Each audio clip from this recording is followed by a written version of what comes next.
Dragons are supposed to be legendary creatures. To the Draconics, they only appear in special instances, war outbreaks, a crumbling kingdom, or when they need it the most, so you've been told. You've also been told that dragons are wild and untamable, monsters that destroy everything in their wake, setting a forest land on fire and building their nests on top of civilizations they conquered, laden with the gold and any other valuable things they collected. A lot of what the men from your kingdom told contradicted what you've learned through texts, but they've said that they had first-hand experience with dragons. It was specifically Mina who told you that dragons travel around the world freely in search of young maidens, especially princesses, to snatch up and take back to their nests to keep as their personal house, cave wives. You've wondered if she was telling you that to pull your leg or if she personally had fantasized of being stolen away from her maiden life. Minding everything you have been told about the legendary dragons, you are completely in awe of the beast that casually appeared in what is basically your backyard. Wow. It's the only thing you can think to say.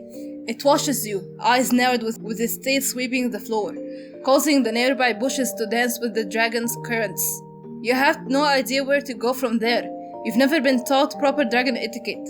A gust of wind hits you, blowing hair in your face and making your dress flow wildly around your legs. You hold your hair back and watch as the dragon's fold-in wings twitch and its long neck stretch out, eyes closed, seeming to enjoy the breeze.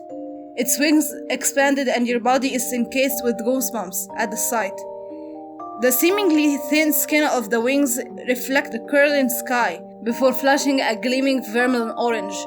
They caught the wind and began to flap, and soon the dragon uses its strong legs to project into the sky, twirling around in a scarlet haze. You watch as it flies overhead, the movement of the wings making the long grass tickle your legs. You run along with it, wanting to keep your eyes on such a magnificent creature for as long as you can until it disappears behind the temple. Still, you run hoping to see the dragon flying over the city, but when you get to a point where you can see fireworks going off, the dragon is gone. You catch your breath, trying to remember the last time you had to run that fast in your life. Maybe when you were younger, when Mina dared you to steal sweet treats from the kitchen while the cook was away, but really he was snoozing in the pantry. When you woke him up, he screamed profanities at you, swinging his knives around like a madman. You still managed to take the 2 cakes, one for you and one for your best friend. You turn back to the temple and scream. The dragon stands mighty and proud right before you, wings outstretched, eyes glued on you, appearing to be grinning in a way that only a reptile could.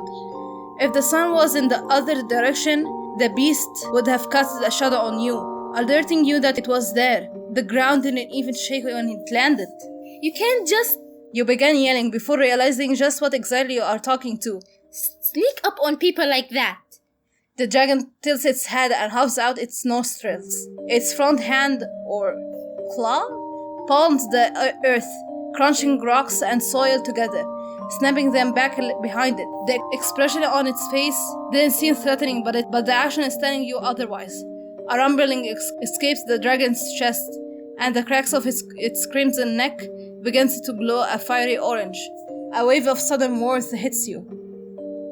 Your breath hitches and you wave your hand in front of you. Sorry, you say. Let me just start over. The dragon watches you as you grab your dress, bow your head and curtsy low to the ground. I am the princess of my kingdom, and I offer my most humble apologies for raising my voice at a creature so exquisite as yourself. Please accept, and I will... You gulp. Be on my way. You hold your position for longer than you used to before the dragon grumbles and, to your surprise, bows its own head. It's incredible. You are so close that you can see the intricate details of the gorgeous ruby hide. How the scales create patterns on its skin, swirling about in a pattern you haven't seen on any animal before. You want more than anything to reach out and touch its head, but you didn't dare yourself to. Okay, you say. Well, thank you for not eating me. The dragon opens its eyes and low growling can be heard from its throat. Die Artham Rex! A stupid realization. Dragons can speak Draconic. Though its mouth didn't move, it was undeniable. The dragon was speaking to you. It was too bad you yourself, future queen of the draconic land, only knew how to insult people in the language. Right.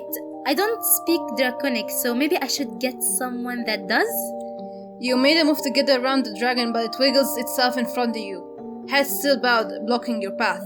I'm sorry, I don't understand. You didn't know how to not insult something you didn't know anything about other than it can fly and breathe fire. And speak. Was there something you were missing? It nudges you with its head, making you stumble back a few steps. Hey! You cry out. You take note of the dragon's tail swishing back and forth. It nudges you once more, softer this time. It sniffs your head and coats it up. No way! You place your hand on its forehead and brush it along its scale. The dragon closes its eyes and leans into your touch. A low purring like a rumble can be heard coming from the dragon as your fingers graze the smooth head. It just wanted you to give it pets. That was kinda cute, but you wouldn't call a dragon cute to its face. You're beautiful. You say, reaching your hand down to its snout, stroking it. Royal. You growl out the word your husband taught you for beautiful. The dragon hops back at you and pulls away, shaking its head as if your compliment tickled him. Then it sneezes, blowing a small spout of fire out into the air. The dragon's eyes widen and looks down at you, sporting a similar expression. Bless you. You say, and the dragon chirps back at you. Cute. Do you have a name? The dragon watches you closely. It's just I give you my name, but I don't know yours. The dragon sits on its hind leg and nods before hissing and growling out a rather long draconic sentence. Your brows knit together, trying to concentrate on its wild words. You bring your hand to your head. I don't know what any of that means. I can just call you Dragon for now. Flick. You can only assume that means yes. Okay, so are you a boy dragon or a girl dragon? Do dragons have genders? Dragon tilts its head. Koi yai ti throi drag. Scythe drag 6. Oh, it's hopeless. You can understand a single thing dragon is saying to you. It's all just a mess of growling, even more growling than you've heard from the Princess Jura and Anya. I hope to not insult you, but you seem like a boy dragon. Scythe drag 6. It waits for you to understand. You don't. Dragon hops and turns its body. Sigo strals vax schvarf vax. Hak vax go vokt. Your eyes meet exactly what you needed to confirm. His identity. Confirm it's his identity, and you quickly avert your eyes in embarrassment. Though you shouldn't have been. He is an animal. Animals don't have to wear clothes. Okay, yep, got it. Boy dragon, you're a dragon, the boy dragon. Scythe drag 6. Dragon stretches his body much like a cat would and lays next to you.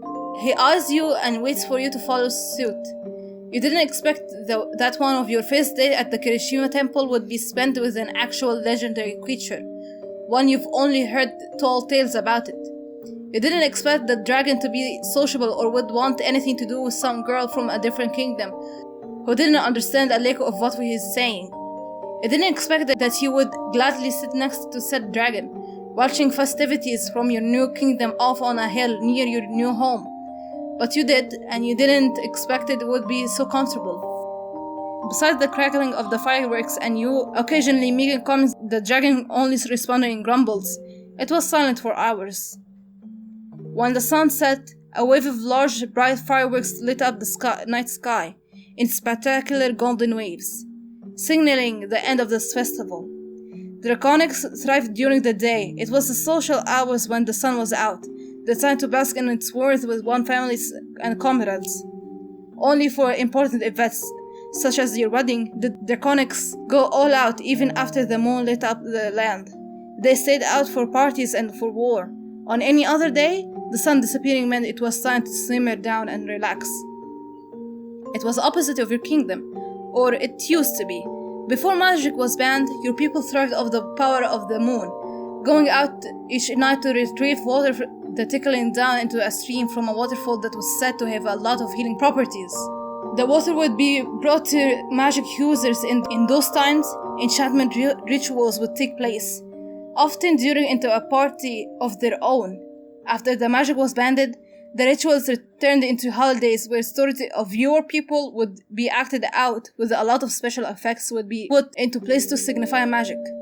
Your father didn't care for it at all, but the high priestess, the only person who was legally allowed to use magic for strict circumstances, always seemed to enjoy them. When the last bit of fluttering gold dust left the sky, the dragon stood, ruffling his wings. He turned to you and growled something. Where are you going? More growling. Ugh. He used his head to push you in the direction of the temple. I don't want to. You cry out, digging your heels into the ground. At the same time, your stomach let out an obnoxious growl. Dragon made a noise you could only assume was his version of laughter. That's not fair. I haven't eaten since breakfast. Dragon yawns, squinting his eyes, showing off a long forked tongue. He smacks his lips together and looks to the woods. Oh, I see. You're ready to return to whatever cave you live in? Sit on your giant mound of gold and have your maiden stroke your scales for you until you fall asleep? Bark twice, am I right? Dragon gives you a funny look and bows his head, ushering you to stroke it. I'm not one of your maidens. Still, your hands meet his head and the purring begins. You're lucky I'm nice. He growls back and pulls away, stretching out his wings. They feather slightly, making your hair whip wildly as the tiny gusts. Will I ever see you again? You sound more sad than you meant to. Dragon cases the movement of its wing. Sigo kwa spell. He growls back, and of course you don't understand it. But somehow it sounded like a promise. With that, you're knocked back by the gust of wind Dragon used to take off, spinning in the air like he did earlier. Only this time, he's like a wraith lighting through the sky, a black spirit. You would be unable to detect him at all if you hadn't watched him take off. He flies towards the woods and disappears. The prince isn't back before you, of course. In your bedroom, you sift through the gowns picked out especially for the nighttime. Each one was more risque than the last. It's unfair. You weren't sure you were ready to perform those wifely duties. But what was he going to expect from you when you were wearing a black satin slip with a slit running up your thigh? Thankfully, you had robes to throw over you. You picked one that was designed for winter nights. It was thick and warm and easy to snuggle into. As soon as you were finished dressing, a knock on the door sounded, the entrance of your husband, who was also sporting a rope through his silken exposed chest. The only thing it's covering is his probably nude body, was the tie around that held it all together. You can't help but blush.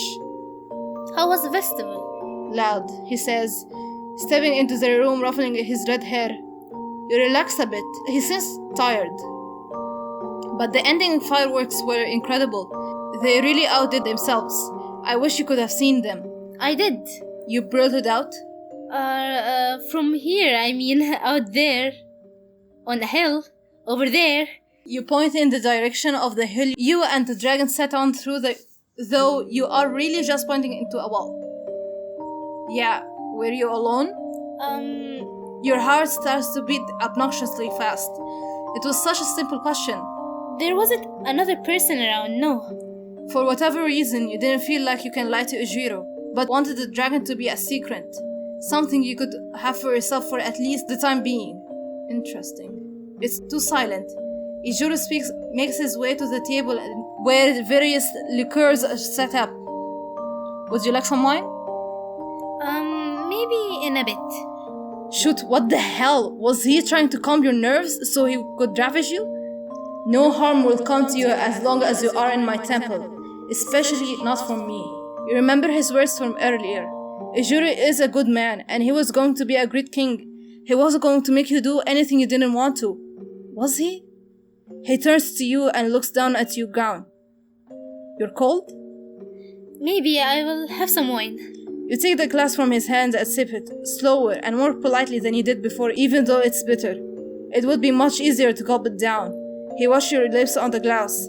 You look down away from him. Is something bother you? He asks, pouring his own glass. I need something. He quirks a brow. You need something? Was that supposed to be suggestive, or were you being paranoid? From you, yes. You're digging a grave here. From me? Well, princess, I'm prepared to give you absolutely anything. He sips his wine. Gosh, your rib was far too warm to handle your own body heat. You didn't know if you could actually take anything from the prince. You let out a breath you didn't know you were holding.